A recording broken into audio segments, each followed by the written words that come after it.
In the wise words of Rebecca Black, yesterday was Thursday, today is Friday, partying.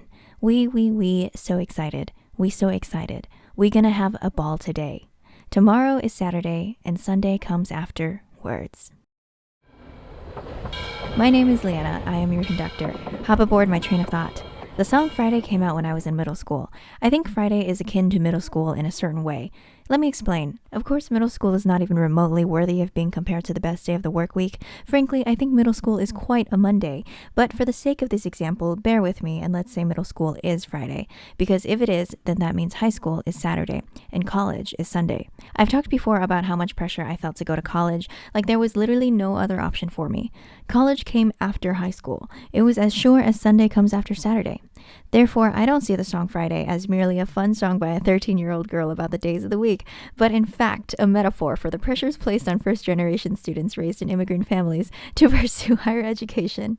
So if college is Sunday, then what is Monday? What comes after college? Well, folks, it has been 1 full year since I graduated, and in this video, I've got some answers and some tea to spill about some things that no one tells you about post-grad life. So, here we go. Once upon a time, in a land far, far away, a union was arranged by the stars between a girl and a boy. The girl was young, naive, and wide-eyed, and the boy was alluring, handsome, and had a wild ambition for money and power. It was without a doubt that he would give her a good life. On the outside, their union made sense, so the girl was taught to never question this union or even stop to ask herself what it was that she really wanted. The boy was college. College was really romantic in that it gave me some semblance of independence. Independence that every teenager who grew up with strict parents desperately craved. For the first time in my entire life, I could leave my apartment whenever I wanted without telling anyone where I was going or asking for permission. I could invite friends over anytime. My financial aid made sure that my bank account was never empty, and although I knew it was money that I would have to pay back one day, it was easy to forget that I wasn't 100% adulting just quite yet. Although I loved being at college, I hated being in college. If you've seen some of my other videos, then you might know that I hated school. School sucked ass, like actual dirty wild baboon ass. I hated the tests, the studying, the crowded office hours, the homework. Oh god, the homework. Honestly, the homework was the worst part. When I was in high school, I had this fantasy that after I got my bachelor's degree, I would get my master's and then my PhD, and I would just be this intelligent, smart, talented, wildly successful woman. But a few months into my freshman year, I was just like, nope, can't do this for longer than 4 years. No.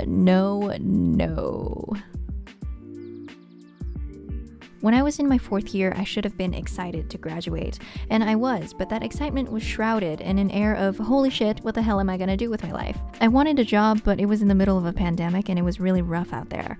A lot of my friends who were going to grad school told me that they were doing it to put off being thrown into the scary adult world, and although I would never in a million years willingly go to grad school, I envied that they knew what their next steps were. I would have to come face to face with the demon that was known as the scary adult world, but I wasn't even equipped for it.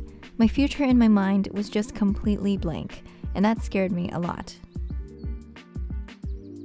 After graduation, I had 1 month left on my apartment lease. I loved San Diego and would have liked to stay, but in reality there was nothing left for me there. Most of my friends would be moving away and I had had no luck finding a job. And with no more financial aid, there would be no way for me to pay rent. But I still didn't want to move back in with my parents because the memories of home that I had were bad, so I didn't want to consider that an option. I had decided a couple months before I graduated that I would try to pursue acting.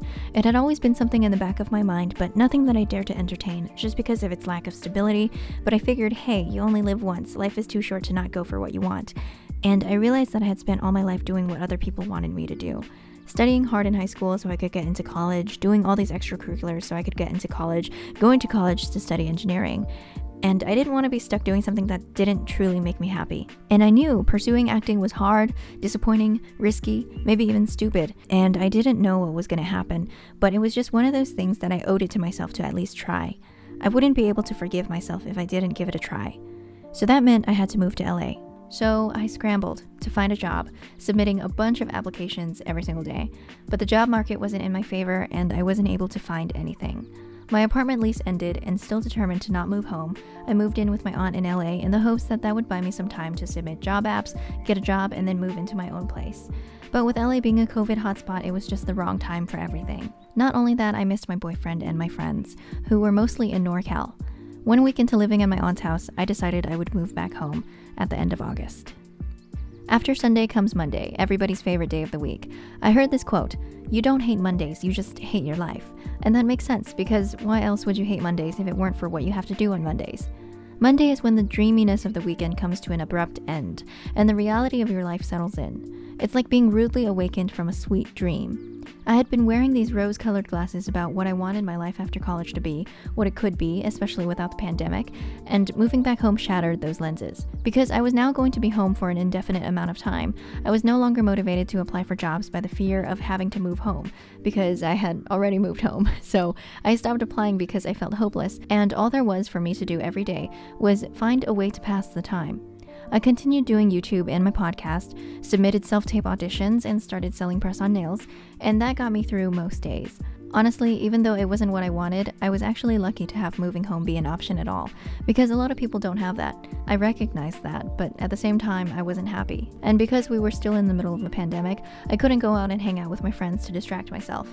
Plus, a lot of my friends were working, and a lot of the time I just felt really alone. One thing that happens after college is you realize which of your friendships are meant to last, and which ones were only circumstantial. So yeah, I woke up from my dream. The reality of my situation settled in. I had a degree in something that I didn't really care about, and for the first time in my life I was free from school. I could do whatever I wanted, but also not really, because I didn't have any money to do anything. And not only did I not have any money, I had a mountain of student loan debt that I had pretty much just been ignoring, and not only that, I had no way of paying it off because I was jobless. The independence that I had in college turned out to be fake. Without student aid, I had no money. All along, it was a sort of pseudo-independence, like how chickens have wings but they can't really fly. They've got the wings, they look like they can fly, but in reality they can only fly a little bit.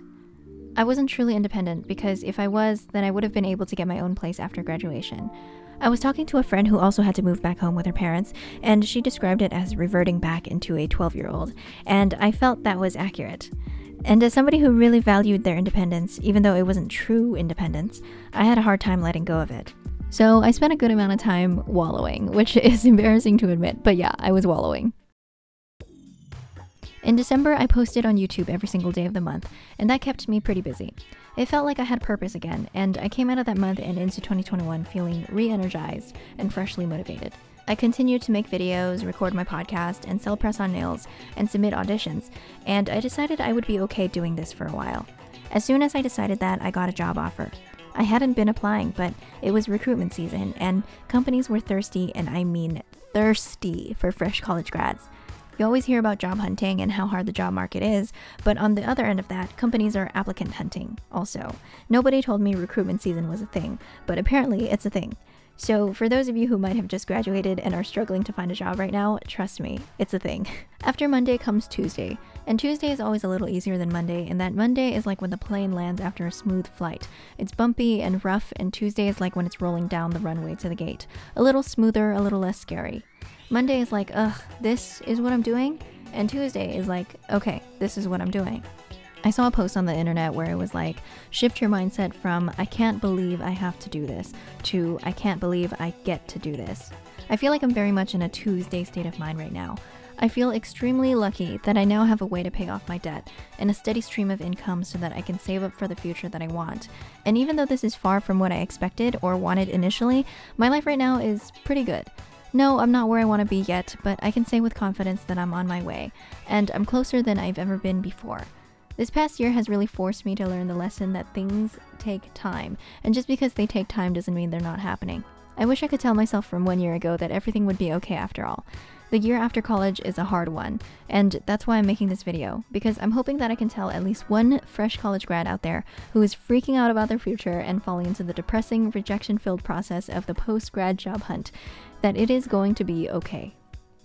So, what happens after you graduate college? Well, if you're like me and you were pressured to go to college, for the first time in your life, it's up to you what you want to do. There is nothing more stressful yet liberating than finally having a choice after doing what everybody around you wanted you to do. But of course, as I have learned, you probably can't do whatever you want, at least not immediately. The reality for a lot of us is that we have to figure out what it is that we have to do first before we get to do what we want to do. Now that I have this job, I really feel like my goals aren't just floating in midair now and so out of reach. They're anchored to this timeline, and I finally feel in control of my life for the first time. I feel like I've been sitting in this car and I haven't been able to reach the steering wheel, and it's just been taking me wherever in a bunch of crazy directions. But now I've got my hands on the steering wheel. The rest of my life is up to me now, so I'm gonna try my best to make it count.